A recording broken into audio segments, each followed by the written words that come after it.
খাওয়ান নিয়েছি শোনো দাদুমণি আমাদের চাষার আছে না চাষা চাষিরা যা মাছ মাংস ছিল সব খেয়ে ফেলেছে কি করবো এগুলো কুত্তা যাবে তাই খেয়ে ফেলায় তাই সবজি টুক ছিল এটা নিয়ে আসছি এটা দিয়ে তোমার খাওয়াই দিই হ্যাঁ আর তুমি তো হাত দিয়ে খাইতে পারবো না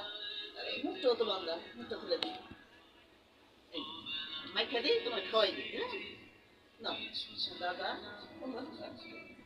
কেন দাদা খাও খাবি না তুই জিদ্দি জিদ্দি রয়ে গেলি আর না খায় থাক আর আমি কি করুম ক তোর লেগে আমার মরেই যেতে হইব যাই গে আর কি করুম খাবি না যখন না খাই থাক মুখটা বাজে দিয়ে যান ফিরে যাও ও মুখটা তো খুললে রয়েছে আবার আবার তো চিলাচিলি করবি না সিলাইলে তো পুলিশ আইবো আর চিলাইলে তো পুলিশ আইবো সব গোষ্ঠী শুদ্ধা বাইন্দা নিয়ে যাইব বুঝছো চুপ করে থাক যাওয়ার পরে একটা একদম ওর এক্সট্রিম ক্লাসে রেডি যাবো হ্যাঁ রোলিং রেডি যাবো হ্যাঁ রোলিং অ্যাকশন দাদা ভাই এটা চিল্লাপাল্লা করছিলি তাহলে পুলিশ এলো কেন আর তুমি যেরকম কালা হইছো খুব রোদ পড়ছে না আরে কি কষ্ট কি করুন কো এই হারামির বাচ্চাগুলিকে তোর এই কষ্ট হইতেছে আর এই যে রাইতে কোনো ভয়টা পাইস না ভূত বলতে কিছু নাই ঠিক আছে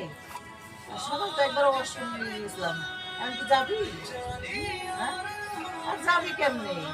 তুই তো সারাদিন কিছু খাওয়া দাওয়া করিস না পানি খাস না তাহলে ওয়াশরুমে যাবি কি ঠিক আছে ডরাইস না আমি মাঝে মধ্যে এসে দেখা যাই তোর কোনো সমস্যা নেই ঠিক আছে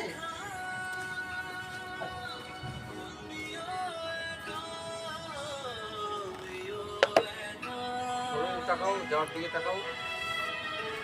তোমার কোনো শক্তি নাই একদম আবার তুমি ওই দিকে চলে